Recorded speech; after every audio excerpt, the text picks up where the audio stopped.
छोटा वाला ना ये छोटा इससे बड़ा ही है। ये वाला। তো দেখো এখানে 3 রকমের শুটকি রয়েছে, মানে আপনার নিচে হচ্ছে দুটো শুটকি।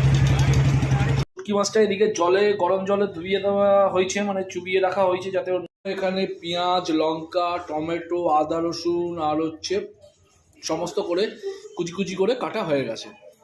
এবং পেঁয়াজ দিয়েছে, এরপরে দিয়ে দাও রসুন আর আদা, লঙ্কাও দিয়ে দেবে, তাহলে টমেটো আর কাঁচা লঙ্কা দেবে। এখন ভিজিয়ে রাখা মাছটা, মানে শুটকি মাছটা এর মধ্যে দিয়ে দেওয়া হচ্ছে। এর মধ্যে নুন, হলুদ, জিরে গুঁড়ো, ধনে গুঁড়ো, যত রকম মশলা আছে সব দিয়ে দেওয়া হয়েছে। ভিজিয়ে রাখা বেগুন একটু নেড়ে ছেড়ে নাও, চাপা দিয়ে রেখে দেওয়া হয়েছে। আর এখন একটু কষানো হচ্ছে। একটু লঙ্কা দিয়ে দাও, একটু ঝাল কম হয়েছে। আমি একটু টেস্ট করে দেখলাম, একটু ঝাল কম হয়েছে। অলরেডি হয়ে গেছে শুটকি মাছের তরকারি, ভাত আর ডাল, সাদা চ্যাপটা খাওয়া। দারুণ স্বাদ হয়েছে, দারুণ দারুণ।